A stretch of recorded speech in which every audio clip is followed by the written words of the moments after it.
जम्मू कश्मीर के लिए 13 gigawatt renewable energy परियोजना को मिली मंजूरी। उपराज्यपाल मनोज सिन्हा ने प्रेस कॉन्फ्रेंस कर दी जानकारी। कहा, परियोजना पूरी होने से जम्मू कश्मीर को होगा विशेष फायदा।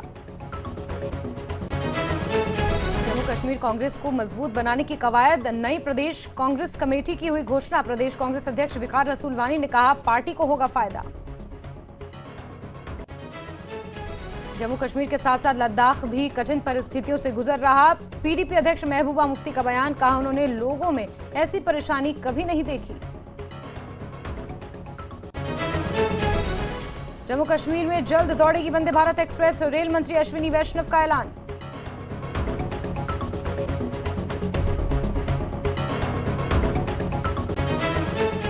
हिमाचल प्रदेश में राहत पैकेज पर कांग्रेस बीजेपी में आर पार। नेता प्रतिपक्ष जयराम ठाकुर ने कहा, सुक्खू सरकार के विशेष राहत पैकेज में केंद्र की बड़ी हिस्सेदारी, तो कांग्रेस ने दावे को बताया खोखला।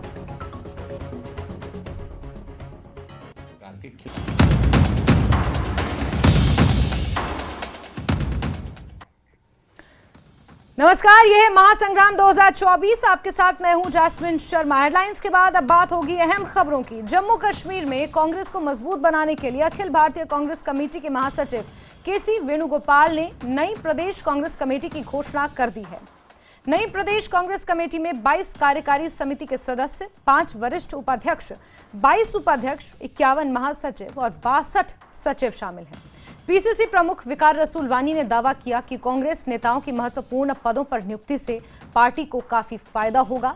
इस बीच जानकारों का कहना है कि कांग्रेस आलाकमान का ये फैसला प्रदेश कांग्रेस में सभी गुटों के नेताओं को खुश रखने की दिशा में उठाया गया एक कदम है।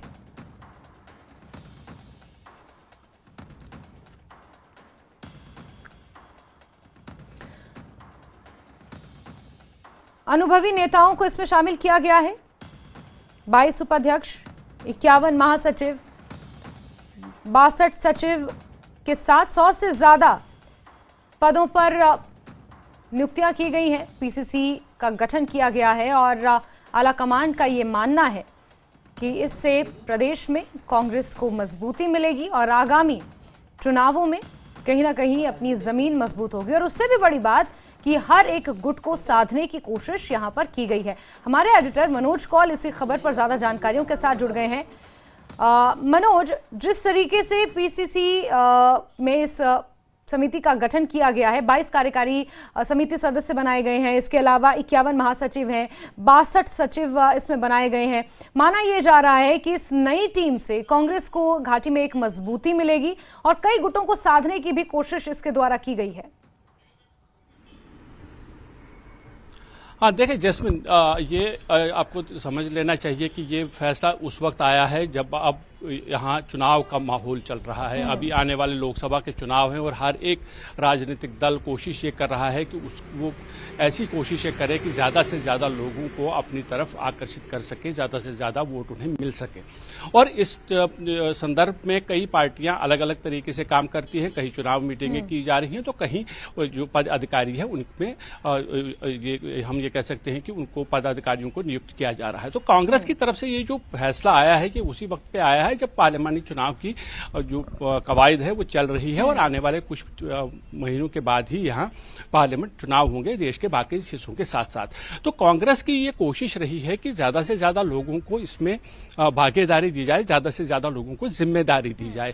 क्योंकि उसकी 2 वजूहात, एक तो ये कि अगर आप किसी भी पदाधिकारी को जिम्मेदारी देते हैं तो वो उसको ऐसा लगता है कि पार्टी ने उस पर विश्वास किया है और वो जितना वो एफर्ट्स लगाता है उन एफर्ट्स को वो डबल या ट्रिपल करता है ताकि वो पार्टी को दिखाए कि देखिए आपने मुझे ये जिम्मेदारी दी है तो उससे उसको मैं बखूबी निभा रहा हूँ। वो एक फायदा हो सकता है कि जिसके चलते कांग्रेस ने ये फैसला किया है। और दूसरी बात जो बहुत ही अहम है वो ये है कि अगर इतनी बड़ी संख्या में आप सेक्रेटरीज को बनाते हैं, इतने आप वाइस प्रेसिडेंट्स बनाते हैं, जनरल सेक्रेटरीज बनाते हैं या सीनियर वाइस प्रेसिडेंट 5 से 6 लोगों को सीनियर वाइस प्रेसिडेंट बना गया है, एग्जीक्यूटिव कमेटी में इतने सारे मेंबर रख रहे हैं, उसका मतलब ये है कि कहीं ना कहीं आपकी ये कोशिश यही है कि जो लोग कहीं नाराज हैं उनको नाराजगी से बचाने के लिए कि अगर वो नाराज होते हैं वो पार्टी छोड़ के चले जाते हैं तो उसका मतलब ये है कि पार्टी को और नुकसान होगा, क्योंकि कांग्रेस ऐसे नुकसान पहले झेल चुकी है। हमने देखा कि कई सीनियर नेता उनकी पार्टी को छोड़ के दूसरे गुटों में शामिल हो गए थे, जैसे जो डेमोक्रेटिक प्रोग्रेसिव आज़ाद पार्टी है गुलाम नबी आज़ाद की, उसमें कांग्रेस के 3-4 बड़े जो नेता हैं वो शामिल हो गए थे। हालांकि उनमें से 2-3 लोग तो वापस आ गए, एक आध अभी भी डीपीएपी के साथ ही है। तो कांग्रेस की ये लगातार कोशिश यही है कि यहाँ जितने भी उनके लीडर हैं, जहाँ उनको लगता है कि ये लीडर उनकी पार्टी को मजबूत करने में काम कर सकते हैं, अपना योगदान दे सकते हैं, तो वो कहीं पर नाराज ना हों। यही वजह है कि इतनी सारी संख्या में, इतनी बड़ी संख्या में हम ये कह सकते हैं कि पद अधिकारियों को नियुक्त किया गया है, और वो भी आला कमान की तरफ से। तो प्रेसिडेंट जो नेशनल प्रेसिडेंट है उनकी तरफ से जो कि बाकायदा एक ऑर्डर आया कि ये ऐसी कवायद की जा रही है। तो साफ संकेत है कि कांग्रेस कोई भी मौका नहीं छोड़ना चाहती। कांग्रेस ये नहीं चाहती कि उसकी पार्टी इस अहम मौके पर कहीं पर कमजोर हो। कोई पदाधिकारी या कोई भी जो एक्टिव वर्कर कांग्रेस कमेटी का है वो पार्टी को छोड़कर चला जाए, जिससे पार्टी को नुकसान हो सकता है। तो यही वजह है कि उन्होंने कोशिश की है कि जितने भी लीडर उन्हें लगता है कि वो पार्टी के लिए योगदान दे सकते हैं, उन्हें किसी न किसी पद पर रखा जाए, ताकि उन्हें जिम्मेदारी का एहसास हो और उन्हें यह भी एहसास हो कि पार्टी उन पर विश्वास करती है, जिससे वो पार्टी के लिए काम कर सके। जी बिल्कुल मनोज, लेकिन ये पासा कांग्रेस के लिए उल्टा भी तो पड़ सकता है। अगर जम्मू कश्मीर यूटी की बात की जाए तो लगभग 90 विधानसभा सीटें जम्मू कश्मीर में मिलाकर हैं। ऐसे में इतनी सी विधानसभा सीटों के लिए आप 51 महासचिव, 62 सचिवों का आप गठन कर रहे हैं, उनकी नियुक्ति कर रहे हैं, 22 उपाध्यक्ष आप वहां पर नियुक्त कर रहे हैं। कहीं ना कहीं एक वर्चस्व की लड़ाई भी तो इससे छिड़ सकती है, क्योंकि कमान तो कुछ गिने चुने हाथों में रहे और फिर उसका पालन किया जाए। इसी तरीके से लीडरशिप आगे बढ़नी चाहिए देश के अलग अलग प्रदेशों में जहां पर कांग्रेस की सरकार है, या फिर जहां पर चुनाव होने हैं वहां पर भी तो इसी तरीके से नियुक्तियां की गई हैं। जम्मू कश्मीर में ये खास वजह क्यों? देखिए, बिल्कुल आपने सही कहा जैस्मिन, जितने ज्यादा लोग होंगे, जितने ज्यादा लीडर होंगे, उतने ज्यादा थॉट्स आएंगे, उतनी ज्यादा सोच आएगी। और क्या उन सब लोग, इतने सारे लीडरों की जो सोच है, क्या वो पार्टी के उस सोच के साथ बिल्कुल मेल खाएगी, या बिल्कुल वो उसी पार्टी का जो फरमान होगा, या पार्टी की जो उसका जो एजेंडा होता है, क्या वो उस एजेंडे को पूरा फॉलो करने में कामयाब होंगे, या कहीं ना कहीं उनकी अपनी सोच भी कहीं पर कार फरमा रहेगी, जिससे नुकसान हो सकता है। लेकिन जैसा आपने कहा कि सिर्फ जम्मू कश्मीर में ही ऐसा हुआ है कांग्रेस की तरफ से, और हमने देखा कि अगर कोई भी पार्टी हो, चाहे अगर बीजेपी की ही बात करें जैस्मिन यहाँ, या बाकी जो पार्टीज है, पीडीपी है, नेशनल कॉन्फ्रेंस है, या बाकी लोग हैं, बाकी पार्टीज हैं, उनमें इतने ज्यादा पदाधिकारी नहीं हैं। जैसा मैंने कि पहले ही कहा कि कांग्रेस पहले ही ये झेल चुकी है कि कई लीडर उनके जा चुके हैं। हालांकि उनमें से कुछ लोग वापस भी आ गए हैं, लेकिन चूंकि आने वाले चुनाव हैं और वो कांग्रेस ये नहीं चाहती है कि कहीं पर कोई भी लीडर उनसे नाराज होकर पार्टी को छोड़कर चला जाए। अब ये डिपेंड करता है कि जो यहाँ की जो अपर हम ये कह सकते हैं, चाहे वो प्रेसिडेंट हैं या वर्किंग प्रेसिडेंट है, अब उनकी ये जिम्मेदारी बनती है कि इतने बड़े जो अधिकारी, इतनी बड़ी संख्या में जो अपने नियुक्त किए हैं, उनको आप कैसे कंट्रोल कर पाएंगे, उनको आप कैसे ये बता पाएंगे कि आखिर जो अगर उनको ये पद मिला है तो उसका मतलब ये नहीं कि वो बड़े पदाधिकारी बने हो और उनको काम नहीं करना है, वो अपनी सोच से काम कर सकते हैं। उन्हें उनको ये समझाना जरूर पड़ेगा कि जो पार्टी की लाइन है, जो पार्टी का मैनिफेस्टो है, पार्टी का जो एजेंडा है, उसको उन्होंने लोगों तक पहुंचाना है। लेकिन ये बात जरूर है कि जिस तरह से इतनी नियुक्तियां की गई हैं, इतने लोगों को पदाधिकारी बनाया गया है, तो कांग्रेस में सब कुछ ठीक ठाक नहीं है, अलग अलग गुट हैं, और कोशिश कांग्रेस की यही है कि ये गुटबाजी जो है उस पर कहीं लगाम लगाया जाए, क्योंकि टाइम बहुत कम है। अगर इस वक्त कांग्रेस छोड़ के कोई पदाधिकारी चला जाता है या कोई लीडर ऐसा चला जाता है जहां जिसका हम ये कह सकते हैं जिसका एक असर होगा जमीन पर, तो उसके लिए वो ज्यादा मुश्किल होगा। शायद यही सोचकर कांग्रेस आला कमान ने ये फैसला किया है कि ज्यादा से ज्यादा लोगों को जिम्मेदारियां दो, जिम्मेदारी से ही वो कांग्रेस के साथ जुड़े रह सकते हैं और उसका शायद फायदा उनको जमीन पर भी मिल सकता है। लेकिन ये एक बहुत बड़ी जिम्मेदारी अब यहाँ के जो जम्मू कश्मीर का कांग्रेस का यूनिट है, उन पर जिम्मेदारी आज होती है, चाहे वो उसके प्रेसिडेंट हों, चाहे या फिर जो सीनियर वाइस प्रेसिडेंट्स बनाए गए हैं या जो वर्किंग प्रेसिडेंट हैं, उन पे ये जिम्मेदारी है कि वो इतने सारे अधिकारियों को कैसे एक साथ रखेंगे, जोड़े रखेंगे और उनको उन पर ये लाजिम बनाएंगे, उन पर बिल्कुल मनोज, ये तो आगे आने वाला समय बताएगा, लेकिन ये भी स्पष्ट लग रहा है कि आगामी लोकसभा चुनाव हो या फिर पंचायत चुनाव हो या फिर यूएलबी के चुनाव हो या फिर उसके बाद जब विधानसभा के चुनावों का ऐलान होगा, कांग्रेस ने अभी से अपनी कमर कसनी शुरू कर दी है। जिस तरीके से पीसीसी में ये नियुक्तियां हुई हैं, ये तो साफ है, लेकिन जिस तरह से, जिस मात्रा में यहां पर पदाधिकारियों को बिठाया गया है, कार्यकर्ताओं पर इस तरीके इसका क्या असर पड़ेगा और कार्यकर्ता किसे फॉलो करेंगे, किस लीडरशिप को कार्यकर्ता फॉलो करेंगे, ये भी एक बहुत बड़ा सवाल है। जी हाँ, बिल्कुल। देखें, जितने ज्यादा लीडर होंगे उतने ही ज्यादा बातें होंगी, जितने ज्यादा लीडर होंगे उतने ही ज्यादा थॉट्स होंगे। तो ये थॉट्स कैसे उन लोगों तक पहुंचाएंगे कि वो क्या ये इतनी संख्या में जो पदाधिकारी बनाए गए हैं, क्या वो लोगों को ये समझाने पर में कामयाब हो पाएंगे कि कांग्रेस की जो असल नीति है उसको आगे कैसे बढ़ाना है। अब देखेंगे कई जगह पर अगर आप देखें कि जो सेक्रेटरीज होंगे जिनकी संख्या बहुत ज्यादा है, वो जब फील्ड में जाएंगे तो उनका जो काम करने का जो तरीका है वो अलग अलग होता है। हर एक व्यक्ति का अलग अलग काम करने का अलग अलग तरीका होता है। अब ये देखना होगा कि जो सेक्रेटरीज बनाए गए हैं या एग्जीक्यूटिव मेंबर्स बनाए गए हैं, इतनी बड़ी संख्या में लोगों को पदाधिकारी बनाया गया है, कि वो एक सोच लेकर लोगों तक कैसे पहुंचेंगे। वो सोच वो होनी चाहिए जो पार्टी की सोच है, जो पार्टी बोलेगी, चाहे वो आला कमान से हो या फिर यहाँ जो राज्य स्तर पर या यूपी स्तर पर जो उनको बताया जाएगा प्रोग्राम, तो उसको वो लोगों तक कैसे पहुंचाएंगे।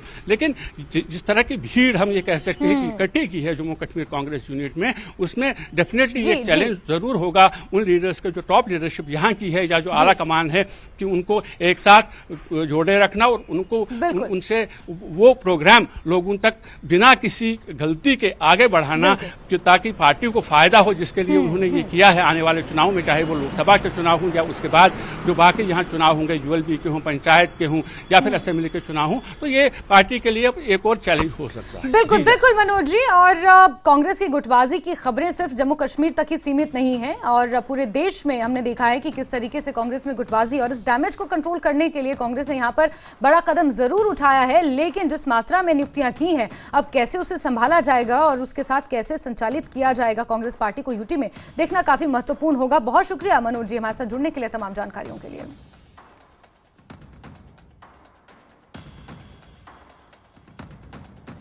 और चलिए महासंग्राम में बात होगी हिमाचल की, जहां बाढ़ पीड़ितों के लिए राहत पैकेज को लेकर कांग्रेस और बीजेपी के बीच जुबानी जंग तेज हो गई है। हिमाचल प्रदेश के पूर्व मुख्यमंत्री जयराम ठाकुर ने बुधवार को प्रधानमंत्री नरेंद्र मोदी से मुलाकात की और आपदा को लेकर राज्य की स्थिति पर चर्चा की। जयराम ठाकुर ने कहा कि राज्य सरकार की तरफ से घोषित 4500 करोड़ रुपए के विशेष राहत पैकेज में केंद्र की बड़ी हिस्सेदारी थी। हालांकि कांग्रेस जयराम ठाकुर के इस दावे को खोखला करार दे रही है।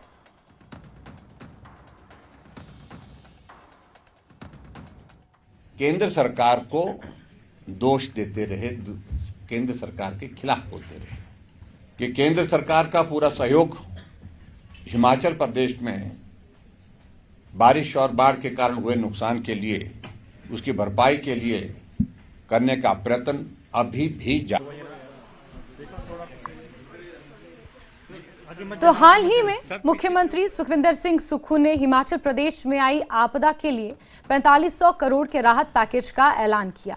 हर तरफ इसको लेकर वाहवाही हो रही है, मुख्यमंत्री को इसके लिए सम्मानित किया जा रहा है और वहीं दूसरी तरफ भाजपा ये आरोप लगा रही है कि इस राहत पैकेज में बड़ा घोटाला हुआ है। इस राहत पैकेज में केंद्र की हिस्सेदारी भी है। एसडीआरएफ के लिए दिए गए 361 करोड़ रुपए भी इसमें शामिल हैं। वहीं ऑडिट के बाद 190 करोड़ रुपए भी इसमें शामिल हैं। एनडीआरएफ के लिए 225 करोड़ केंद्र से मिले हैं, वो भी इसमें शामिल हैं। इसके अलावा 225 करोड़ जो आम लोगों और कर्मचारियों ने सहयोग दिया है, वो भी इसमें शामिल हैं। तो इस तरीके के आरोप भाजपा की तरफ से सरकार पर लगाए जा रहे हैं।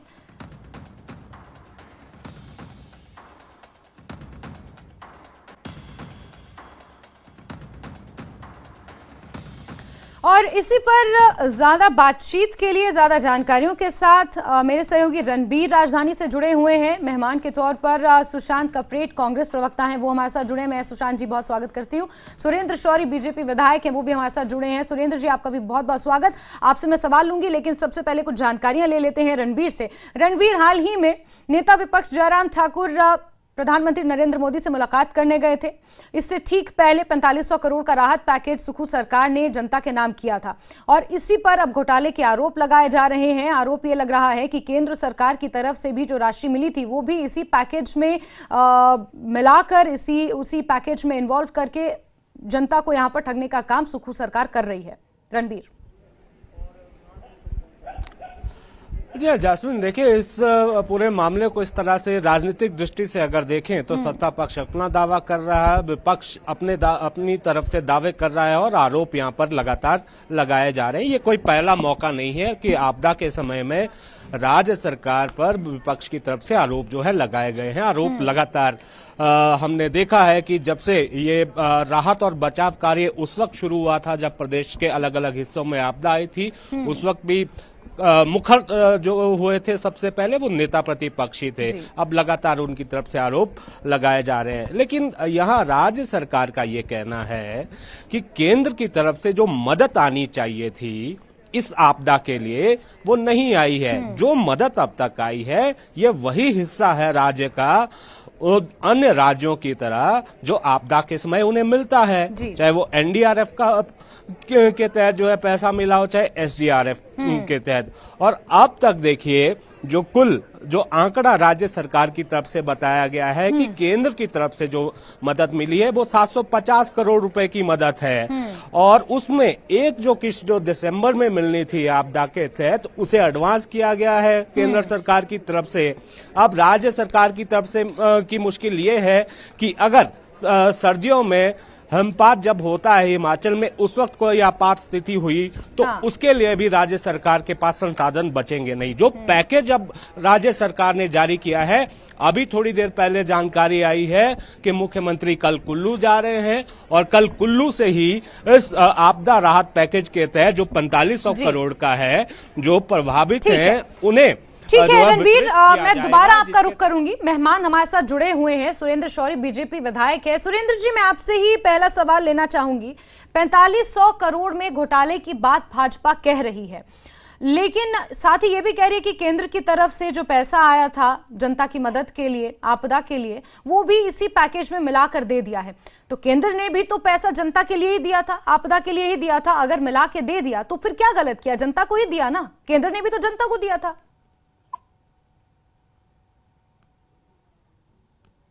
नमस्कार जी। मैं इसमें, आपने पूछा, मैं इसमें ये कहना चाहूंगा कि जो केंद्र से आपदा के लिए पैसा दिया है, लेकिन प्रदेश सरकार प्रदेश की जनता को गुमराह कर रही है, सही आंकड़े नहीं बता रही है। और प्रदेश केंद्र से जो पैसा आया है वो बहुत ज्यादा आया है। और कल जैसे कुल्लू से यहाँ से उसका जो 4500 करोड़ रुपए का जो पैकेज की घोषणा करने वाले हैं, उसका शुभारंभ करने वाले हैं, उसमें आधा पैसा केंद्र सरकार का है। प्रदेश सरकार ये जनता को बता नहीं रही, प्रदेश की जनता को ये बता नहीं रही है। हमारे पूर्व मुख्यमंत्री जयराम ठाकुर जी ने बिल्कुल सही आंकड़े कल मीडिया के सामने रखे हैं, जिस कारण आज प्रदेश की जनता को पता लग रहा है कि नहीं, यह सिर्फ आंकड़ों का माया जाल है और प्रदेश सरकार की इसमें कोई ज्यादा हिस्सेदारी नहीं है। ठीक है, सुशांत जी से इसका जवाब ले लेते हैं। सुशांत जी, आप बता दीजिए कि 4500 करोड़ का जो राहत पैकेज सरकार ने जारी किया है जनता के लिए, वो कहां से इकट्ठा किया गया धन है? बीजेपी इसी को लेकर शिकायत कर रही है। शिकायत राहत पैकेज को लेकर नहीं है, शिकायत यह है कि जो 4500 करोड़ रुपए इकट्ठे किए गए हैं वो कहां से इकट्ठे किए गए हैं, इतनी भारी रकम सरकार के पास कहां से आई? यही बीजेपी का आरोप है, यही सवाल भी है। चलिए, कम से कम भाजपा को ये तो एहसास हुआ कि कहीं से रिसोर्स मैनेजमेंट प्रदेश सरकार ने किया है। जो जिम्मेवारी भाजपा की बनती थी, एक आपदा प्रभावित प्रदेश जो हिमाचल प्रदेश को डिक्लेयर करना चाहिए था, जिसमें केंद्र सरकार भी विफल रही। और मैं कहना चाहूंगा हिमाचल प्रदेश भाजपा का जो नेतृत्व है, जो भाजपा का जो शीर्ष नेतृत्व, वो चाहे जेपी नड्डा जी हो, वो चाहे हिमाचल प्रदेश में जयराम ठाकुर जी हो, या फिर हम इनके प्रदेशाध्यक्ष की बात करें, आवश्यकता थी हिमाचल प्रदेश को डायरेक्ट फौरी राहत की, जो भाजपा नहीं दे पाई। आज अगर माननीय प्रदेश के मुख्यमंत्री ठाकुर सुखविंदर सिंह सुक्खू जी ने फौरी राहत उन मकानों के लिए जो पूरी तरह से क्षतिग्रस्त हुए, वो 7 लाख रुपए की, तो आज भाजपा को ये प्रश्न ये नहीं पूछना चाहिए कि ये पैसा कहां से आया, ये पूछना चाहिए कि आप इस पैसे से कितने लोगों को रिहैबिलिटेट करेंगे। ये जो ड्यूल नीति है भाजपा की, मैं ये कहना चाहूंगा आपके चैनल के माध्यम से, स्पेसिफिकली कहना चाहूंगा, हमारे बड़े भाई सुरेंद्र भाई से भी ये निवेदन करना चाहूंगा कि ये जो त्रासदी है, ये आज तक की हिमाचल प्रदेश ने अपने इतिहास की सबसे विकराल त्रासदी सहन की है। आवश्यकता ये थी इस समय कि हम रिसोर्स मैनेजमेंट पे केंद्र से डायरेक्ट आर्थिक मदद लेते, लेकिन वो नहीं मिली। मात्र हमें 750 करोड़ रुपया मिला। उसके बावजूद जब प्रदेश की सरकार ने, ठाकुर सुखविंदर सिंह सुक्खू जी ने रिसोर्स मैनेजमेंट किया, रिसोर्स मोबिलाइजेशन किया, तो आज ये कह रही है देखिए सुशांत जी सवाल यही है कि रिसोर्स मैनेजमेंट आपने किया, लेकिन कैसे किया? आरोप ये लग रहे हैं कि जो 6500 घरों के लिए 100 करोड़ की रकम जो केंद्र सरकार की तरफ से आई थी, वो भी आपने इसी पैकेज में डाल दी। इसके अलावा जो आंकड़े यहाँ पर बताए गए हैं जी, SDRF की परिवार उजड़ गए हैं, और जो हिमाचल सरकार ने राहत का पैकेज दिया, उस संदर्भ में कल से कुल्लू से हम शुरुआत कर रहे हैं, और निश्चित रूप से उन घरों को बसाने का दायित्व राज्य सरकार का है। वो तय हो गया है सर, जो किन किन प्रभावितों को जो है मिलना था?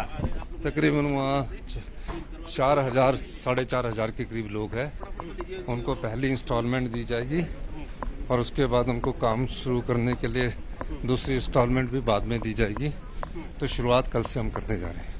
नेता प्रतिपक्ष आपने देखा होगा, फिर एक प्रेस कॉन्फ्रेंस करके आरोप लगा रहे हैं कि केंद्र का धन्यवाद नहीं किया गया। जिस दिन हमें स्पेशल रिलीफ पैकेज मिलेगा, राष्ट्रीय आपदा मिलेगी, केंद्र का धन्यवाद नहीं व्यक्तिगत तौर से करूंगा। अभी एक भी पैसा नहीं मिला है? एक भी पैसा नहीं मिला है। जी रणबीर, तो हमारे सहयोगी यहाँ पर मुख्यमंत्री से बात कर रहे थे। मुख्यमंत्री इस वक्त रिज मैदान पर थे, और अमूमन हमने मुख्यमंत्री को देखा है कि बहुत सी जगह वो खुद पैदल चल के जाते हैं लोगों के साथ, और लोगों से बातचीत भी करते हैं। और उसी दौरान हमारे सहयोगी रणबीर ने मुख्यमंत्री से बात की है। यहाँ पर सुरेंद्र जी, मैं आपसे इसका रिएक्शन लेना चाहूंगी। मुख्यमंत्री ने साफ शब्दों में कहा कि केंद्र से एक पैसा नहीं मिला है। माननीय मुख्यमंत्री जी बिल्कुल झूठ बोल रहे हैं। जब आंकड़े हमारे सामने हैं, जो इन्होंने पैकेज के अंदर जो राहत पैकेज इन्होंने घोषित किया है, जैसा कि सबको मालूम है कि इसमें 1,000 करोड़ रुपए मनरेगा का लिया गया है। जैसा आपने स्वयं कहा कि 100 करोड़ रुपया 6500 घरों के लिए, वो भी इसी में जोड़ा गया है। 225 के करीब जो करोड़ रुपया आम जनता से इकट्ठा किया गया है, विभिन्न संस्थाओं ने दिया है। मिटिगेशन फंड 85 करोड़ रुपए आया है। SDRF का 61 करोड़ आया है। NDRF का 403 करोड़ आया है। तो इसके अलावा नितिन गडकरी जी ने NH की रिपेयरमेंट के लिए 400 करोड़ रुपए की अलग से घोषणा की है। तो मुझे समझ नहीं आ रहा है कि जब आपदा से पहले माननीय मुख्यमंत्री जी हमेशा ये कह रहे थे कि कोष खाली है, कोष खाली है, तो आज ये 4500 करोड़ रुपए अगर आया है तो कहां से आया है? ठीक है, इसका जवाब ले लेते हैं सुशांत जी से। सुशांत जी, आप कह दीजिए, आप डिक्लेयर कर दीजिए ये पैसा कहां से आया है, क्योंकि जाहिर सी बात है 77,000 करोड़ से ज्यादा का कर्ज हिमाचल प्रदेश के ऊपर इस वक्त है, तो प्रदेश सरकार ने अपने खजाने से निकाल कर तो नहीं दिया होगा। रिसोर्स मैनेजमेंट भी अगर किया गया है, तो रिसोर्स मैनेजमेंट को दर्शाने में, दिखाने में हर्जी क्या है? तो अच्छी बात है ना कि सरकार ने रिसोर्स मैनेजमेंट किया, और देखिए यहां से किया। आप डिक्लेयर कर दीजिए पैसा। जैस्मिन जी, आपकी बातों से कुछ एक चीजें तो क्लियर हो गई कि 77,000 करोड़ रुपए की आर्थिक देनदारी पिछली भाजपा सरकार ने हमें दी, जो माननीय वीरभद्र सिंह जी के समय में। सुशांत जी, जैस्मिन जी, मेरी बात आप कंटिन्यूटी में प्लीज थोड़ा सा सुनिएगा। मैं ये कह रहा हूं कि वो जो पैसा था, वो 50,000 करोड़ से वो डेफिसिट लेकर गए आप 76,000 करोड़ पे। लेकिन रिसोर्स मैनेजमेंट की बात मैं तो मुख्यमंत्री ठाकुर सुखविंदर सिंह सुक्खू जी को बधाई देना चाहूंगा कि फाइनेंशियल क्राइसिस के बावजूद भी उन्होंने जिस तरीके से पैसों का मैनेजमेंट किया है, देखिए आप एक चीज देखिए, अपनी जमा राशि 51 लाख रुपया एक इंसान ने जो अपनी पूरी जिंदगी भर की कमाई इकट्ठी की थी वो सारी की सारी आपदा कोष में दे दी। सारे जिस प्रकार से प्राइवेट एजेंसी से, जिस प्रकार से पूरे हिमाचल प्रदेश से लोगों ने आकर इस आपदा के समय में, मैं ये भी कहना चाहूंगा, गर्व से कहूंगा कि भाजपा के विधायकों ने भी अपनी जो 1 महीने की सैलरी है वो आपदा कोष में दी है। इसी प्रकार से अलग अलग हेड से जो है पैसे वो इकट्ठे करके दिए गए हैं। जहां तक ये आरोप लगाए जा रहे हैं कि केंद्र के पैसों को डाइवर्ट करके वहां लगाया जा रहा है, वो गलत है। देखिए, अगर मनरेगा का पैसा आप रिसोर्स मैनेजमेंट के थ्रू, अगर आप आपदा के समय में रिसोर्स मैनेजमेंट के थ्रू इस्तेमाल कर रहे हैं तो उसमें कोई बुराई नहीं है। और वो किसी तरीके से ये कहना कि वो केंद्र का पैसा है वो गलत है, टेक्निकली वो कहना गलत है। अब ये तो नहीं सुशांत जी ये कोई नहीं कह रहा, सुशांत जी ये कोई नहीं कह रहा कि ये केंद्र का पैसा है। कहा यह जा रहा है कि जो राहत पैकेज सरकार ने जारी किया है उसमें केंद्र का भी हिस्सा है, केंद्र की तरफ से जो पैसा आया है उसकी भी हिस्सेदारी है, जिसका श्रेय केंद्र को नहीं दिया जा रहा है, जिसका श्रेय कांग्रेस खुद ले रही है, ये आरोप है। देखिए जसलीन जी, अगर ऐसा होता तो आप भी ये चीज जानते हैं, मैं भी ये चीज जानता हूं, हम लोग अच्छे भली भांति ये चीज जानते हैं कि भाजपा ने इस चीज को प्रोपोगेट करने में कोई कसर नहीं छोड़नी थी। उन्होंने हर नुक्कड़ में ये बात कहनी थी कि यहां से इतना पैसा आया, यहां से इतना पैसा आया। आज वो तो कह ही रहे हैं, उन्होंने तो आंकड़े भी जारी कर दिए। नेता प्रतिपक्ष ने प्रधानमंत्री से मिलने के बाद नेता प्रतिपक्ष ने तो आंकड़े भी जारी कर दिए। भाजपा तो कह ही रही है कि यहाँ से इतना इतना पैसा आया है, इसे राहत पैकेज में इन्वॉल्व करके खुद क्रेडिट ले लिया है कांग्रेस ने, और सुखू सरकार जो है वो वाहवाही लूट रही है। सुरेंद्र शौरी जी, एक लास्ट रिमार्क में आपसे चाहूंगी, बात तो सही है, सवाल तो लाजमी है कि इतने बड़े बड़े नेता, इतने बड़े बड़े दिग्गज नेता भाजपा में पद पर बैठे हैं और फिर भी इतनी बड़ी स्तर की आपदा हिमाचल प्रदेश में आई थी, एक आवाज नहीं उठी, जेपी नड्डा ने कोई मांग नहीं की। ठीक है, नितिन गडकरी आए थे, NHAI का उन्होंने जायजा लिया, वो क्योंकि ट्रांसपोर्ट मिनिस्टर हैं तो उन्होंने अपना दायित्व समझा और जो सही समझा वो उन्होंने किया। लेकिन बहुत बड़े बड़े चेहरे हिमाचल से हैं केंद्र में, उन्होंने तो कोई आवाज नहीं उठाई। सवाल तो लाजमी है। नहीं, बिल्कुल आवाज उठाई है। अनुराग ठाकुर जी, माननीय मंत्री जी ने आवाज उठाई है। जयराम ठाकुर जी बार बार दिल्ली गए, गडकरी जी को साथ लेके आए, उसका जेपी नड्डा जी ने पूरी रिपोर्ट केंद्र को दी है प्रधानमंत्री जी से मिलने के बाद। उसके बाद सेंटर की बहुत सारी जो सेंटर की जांच एजेंसियां जो यहाँ पर आई, उन्होंने पूरे सर्वे किए, सेंटर के अधिकारी आए, उन्होंने पूरा यहाँ पर हमारे पूरे हिमाचल प्रदेश में जगह जगह जहाँ आपदा आई थी वहां सर्वे किया है। उसके अनुसार विभिन्न डिपार्टमेंटों को क्या किस डिपार्टमेंट को कितना पैसा देना है वो भी केंद्र के ध्यान में पूरा लाया है। ऐसा नहीं है। और उसके बाद मैं ये कहना चाहूंगा कि अगर प्रदेश सरकार को वाहवाही लूटने के लिए आर्थिक पैकेज घोषित करना था तो वो कम का करते, केंद्र को काट करके करते, या फिर उसके बाद चलिए देखिए, हिमाचल प्रदेश में जिस तरीके से आपदा आई और उस पर जिस स्तर की राजनीति हो रही है, ये बेहद दुर्भाग्यपूर्ण है। और हिमाचल में बहुत जल्द सर्दी का मौसम शुरू होने वाला है, दुर्गम इलाकों में बर्फ पड़ना ऑलरेडी शुरू हो गई है। बहुत से लोग ऐसे हैं जो अभी भी राहत शिविरों में रहने को मजबूर हैं, अपने स्थायी घर उन्हें अभी तक नहीं मिल पाए हैं। रणबीर, जमीनी हकीकत यही है, लेकिन इस पूरी आपदा पर राजनीति चरम पर। 30 सेकंड में रणबीर। देखिए, इस मामले पर अभी थोड़ी देर पहले हम मॉल रोड पर ही मौजूद हैं तो मुख्यमंत्री का एक कार्यक्रम था। मुख्यमंत्री से सीधे हमने एक्सक्लूसिवली ये पूछा कि क्या कोई मदद आई है केंद्र की तरफ से, तो मुख्यमंत्री ने अभी भी देखिए इनकार किया है कि 1 रुपए की भी मदद जो है केंद्र से नहीं आई है, क्योंकि ये जो है इसका वेरिफिकेशन जो है राजस्व विभाग में भी होता है, क्योंकि उसी को जो है वो पैसा जो केंद्र से आता है उसी विभाग को वितरित करना होता है। यहाँ मुख्यमंत्री का ये कहना कि केंद्र से मदद नहीं आ रही है, तो मुख्यमंत्री की बात को अगर मान लिया जाए तो यहाँ पर लेकिन भाजपा भी बिल्कुल रणबीर, बयानबाजी तो इस पूरे मामले पर शुरू से ही हो रही है, लेकिन बड़ा दुर्भाग्यपूर्ण ये तब हो जाता है जब आम जनता तक पैसा नहीं पहुंचे, चाहे वो केंद्र सरकार रिलीज करे या फिर प्रदेश सरकार। और सुशांत जी और सुरेंद्र शौरी जी, इस चर्चा का हिस्सा बनने के लिए आप दोनों का बहुत बहुत शुक्रिया, न्यूज 18 को समय देने के लिए बहुत शुक्रिया। रणबीर, तमाम जानकारियों के लिए और बातचीत के लिए आपका बहुत बहुत शुक्रिया। तो ये था महासंग्राम 2024 और फिर हाजिर होंगे एक खास मुद्दे के साथ, लेकिन तब तक के लिए न्यूज 18 JKLH पर खबरों का सिलसिला जारी है, बने रहिए हमारे साथ। मुझे दीजिए इजाजत, नमस्कार।